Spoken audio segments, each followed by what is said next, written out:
أعوذ بالله من الشيطان الرجيم.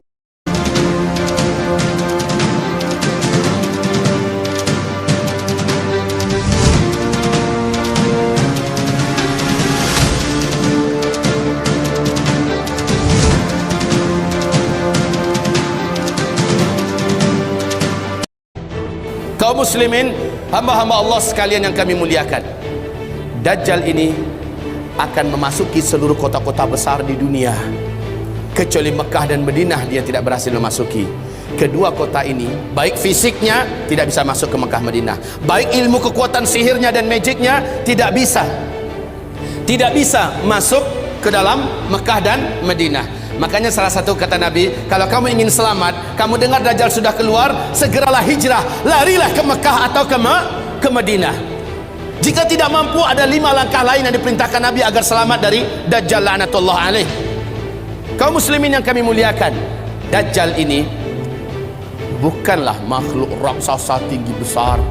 Saya waktu di Sydney, saya malu mendengarkan jawaban seorang ustaz kondang di TV, acara live, ditanyakan oleh jemaahnya,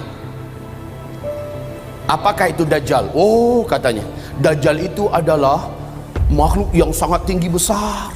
Kalau dia masukkan kakinya ke samudra laut yang paling dalam hanya semata kakinya. Waduh. Kalau dia ngomong di timur, yang di barat mampu mendengar suaranya. Kalau dia kencing di satu kota, banjir satu kota itu. Malu saya mendengar tuh jawaban, ya Allah. Waktu SD saya sudah dengarkan kayak gitu. Lah ini ustadz level nasional loh, ngomong di TV, jawabannya kayak gitu, ngawur ngaco habis. Lalu sebenarnya Dajjal ini siapa? Rasul mengatakan dia adalah anak keturunan Adam, tingginya seperti kamu dan lebih pendek sedikit,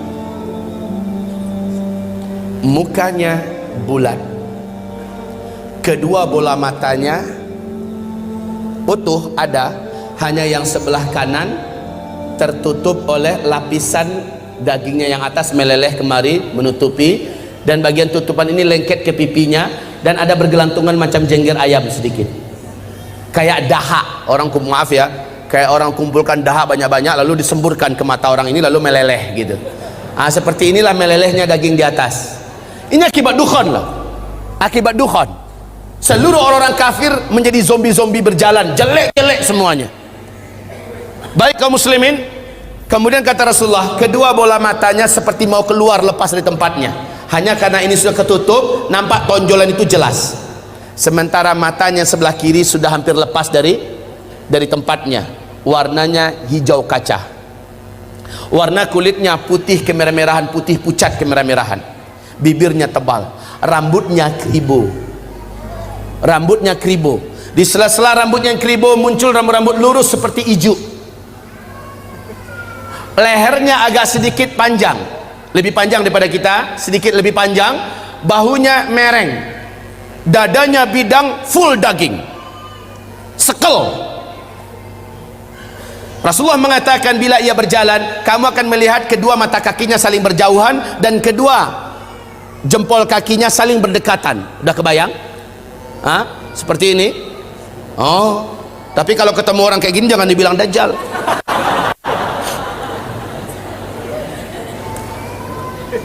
Orang biasa tapi jelek minta ampun, jelek habis.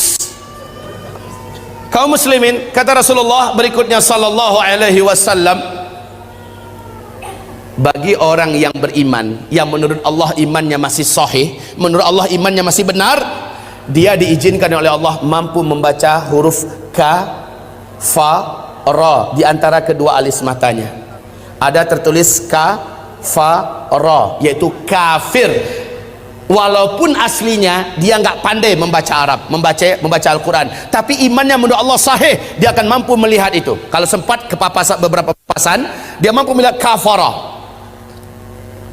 Ibarat Allah yang kami muliakan, Rasulullah sallallahu alaihi wasallam bersabda, semua kemampuan yang jahat di bumi ini ada pada dia. seluruh jin dan syaitan berkhidmat dan melayaninya, menjadi pengikutnya. Coba bayangkan, dukun mana di bumi ini yang sanggup menaklukkan seluruh jin dan setan? Sementara Dajjal dengan sukarela dan senang hati seluruh jin dan setan berkhidmat kepadanya. Dalam rangka, ya awas ya, di fase keempat ini adalah fase di mana setan jin dan setan manusia bersatu memperbanyak calon penghuni neraka.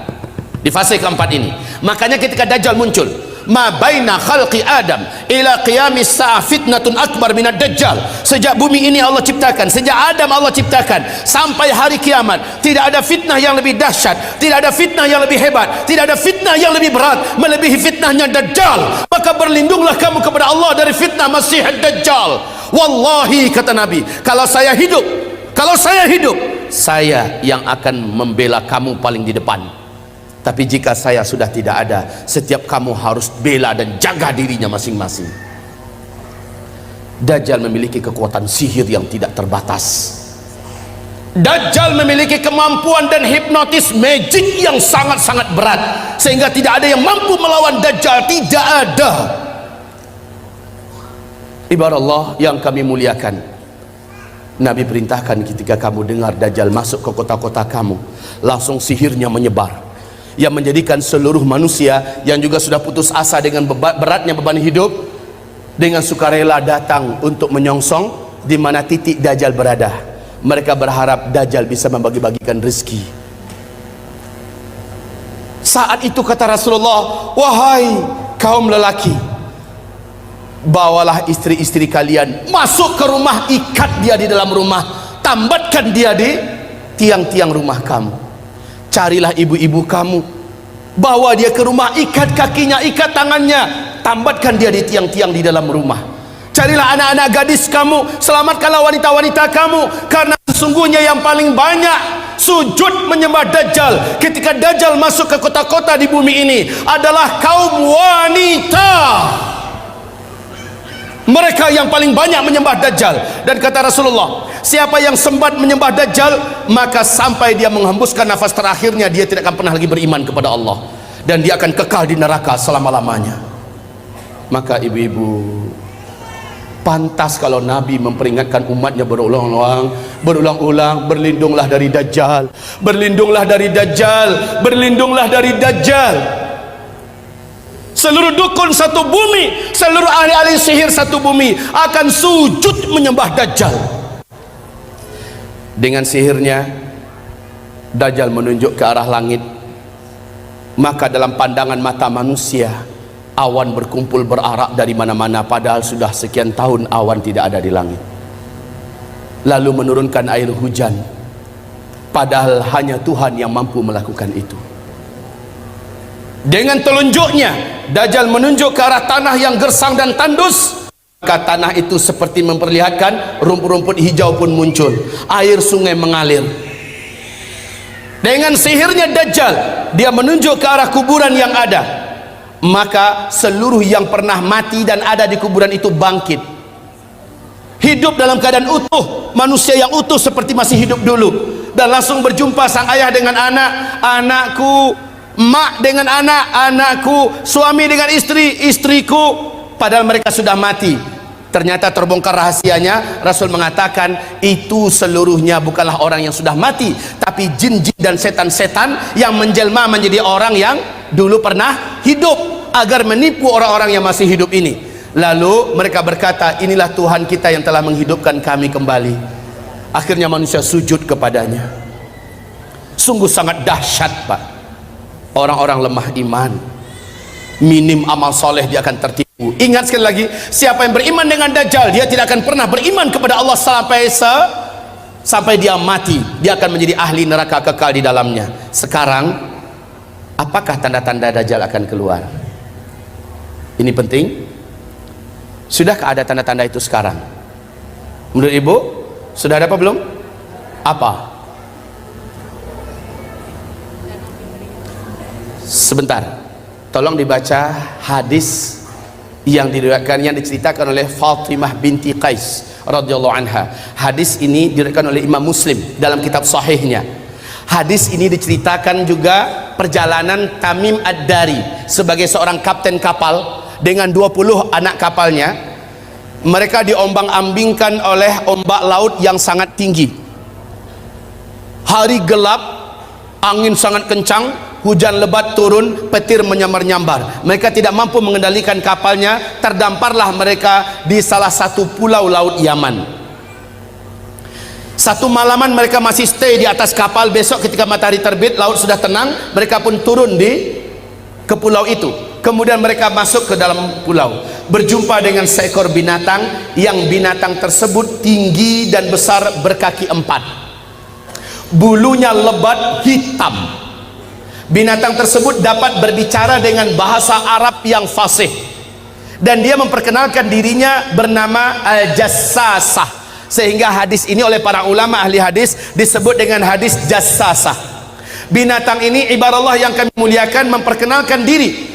Apa kata Tamim Ad-Dari? Kami ketakutan, kami sangka ini adalah setan wanita yang berwujud binatang ini. Kami takut mau dicelakakannya, hampir kami lari. Kami dicegat oleh binatang itu. Jangan kalian takut, saya tidak akan mencelakakan kalian.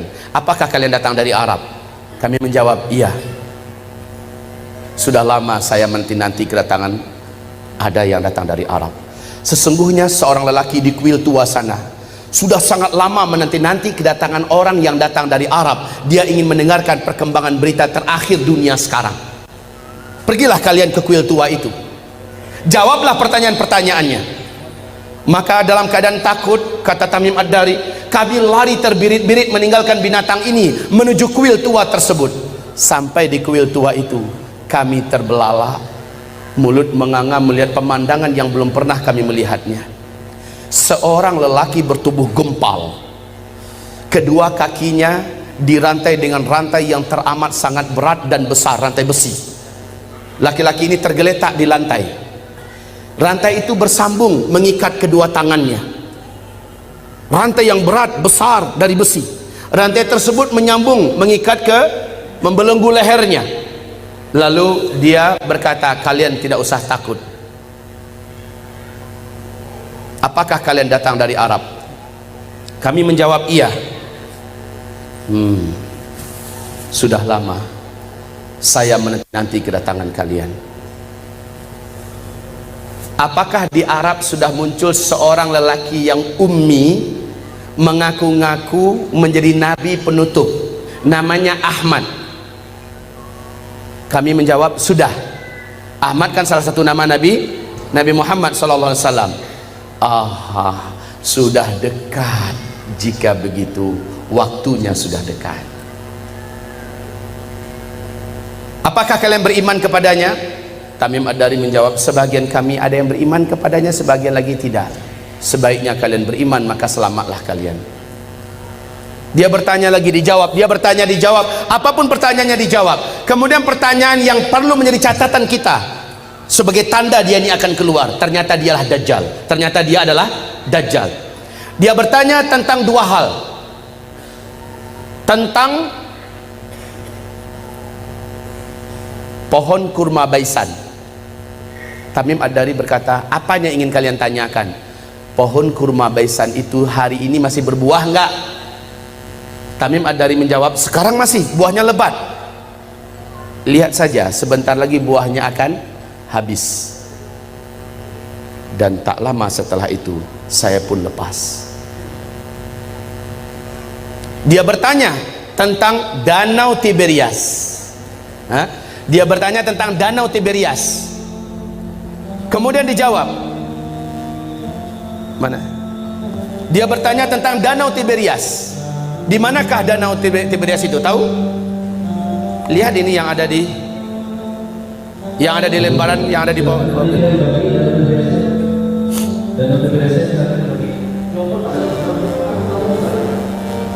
Ini mobil satu yang pertama Pak Noto dan Tiberias dan kotak itu bisa dikatakan ulang banyak ada di banyak tahun. Yang awal merupakan dalam Tiberias, yang pakai panitia Noto dan Tiberias silakan dibagi empat.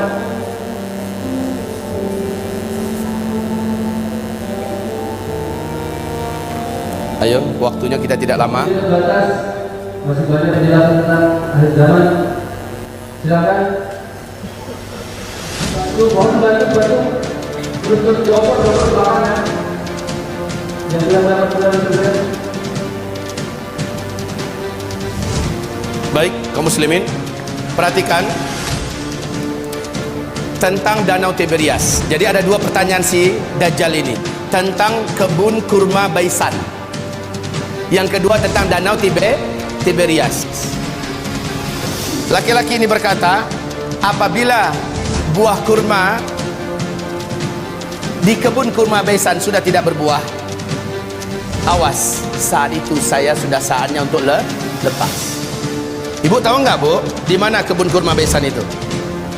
Ibu tahu tidak? Bilang cepat enggak. Pura-pura mikir lagi. Bilang enggak selesai. Ya, Pak, kebun kurma Baisan letaknya di negeri Syam. Kalau sekarang ini perbatasan antara Yordania dengan Palestina.